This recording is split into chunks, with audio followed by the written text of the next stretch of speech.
Are you registered to vote? I know you've seen all the things about voting on social media every time you get on Facebook or Snapchat or Instagram even. And I'm pretty sure you've probably been getting the text messages as well. Well, today I'm going to let you know why it's so important to vote. Every vote counts. Actually, if we were back in the 1800s, I wouldn't be able to vote because I'm black and because I'm a woman. A little bit about the background from voting. Voting started in the 1800s, and when it first started, only white men were able to vote, and they were landowners as well. After the white landowners were able to vote, shortly after, they allowed the white working men to vote.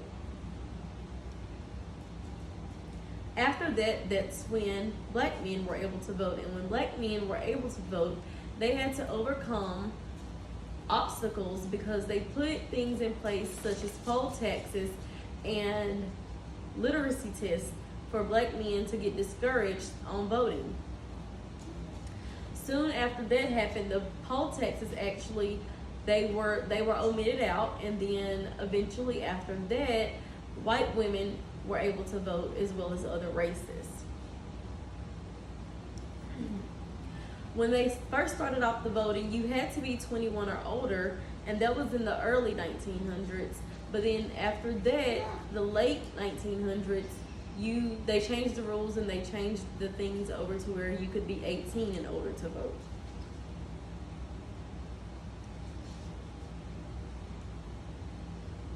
So a little bit about why your vote matters. Because guess what?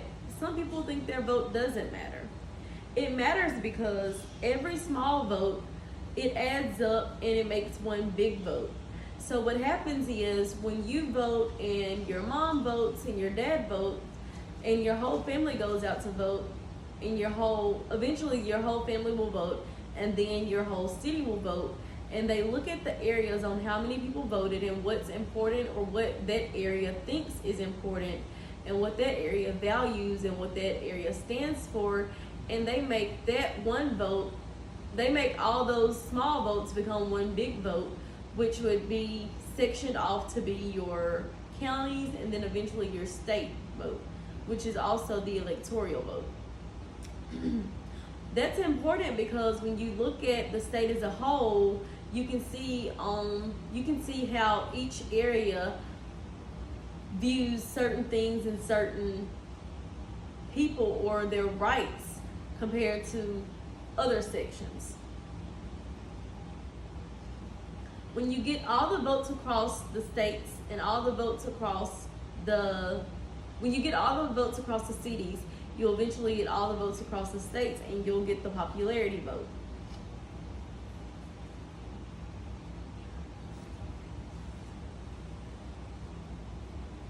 What happens when you don't vote? When you don't vote, what happens is that they look down at your city or your local towns and they see that you aren't impacted or you don't really too much care about the involvement of what's going on around you. And usually when that happens, they'll eventually start to overlook your city or your town. And that's not good because whenever you need something in that city or town, they go down and they look and say, what's going on around this city or what's going on around this town?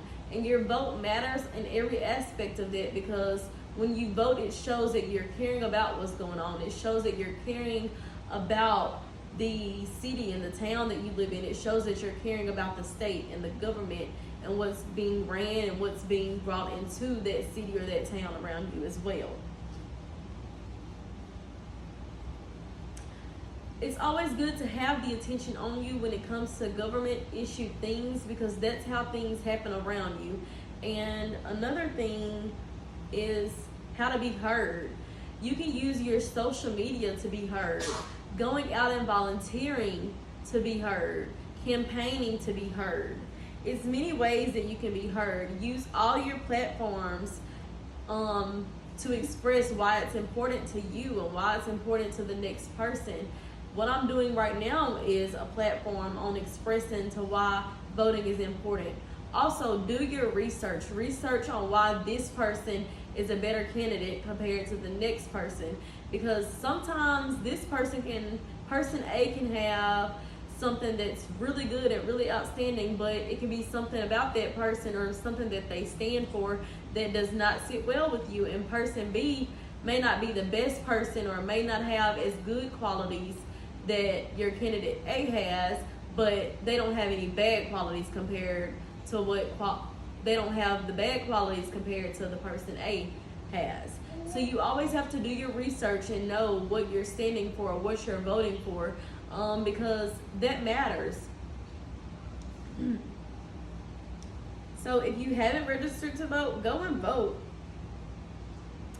How would you feel if your ancestors and the women and all the people that were back in 1800 and 1900s felt if they knew you were just sitting here and not making an impact when they fought for you to vote?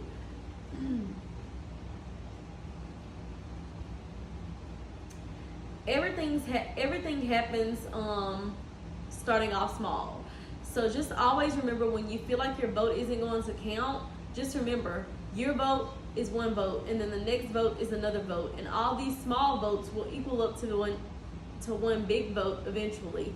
And true enough, it does make an impact, because if everyone decided, well, my vote doesn't count, then no one would vote. But if everybody decided, hey, this little 5 or 10 minutes out of my day can make an impact on us, and then if everybody had that train of thought, then we would all have a say-so in who's actually in political positions around us.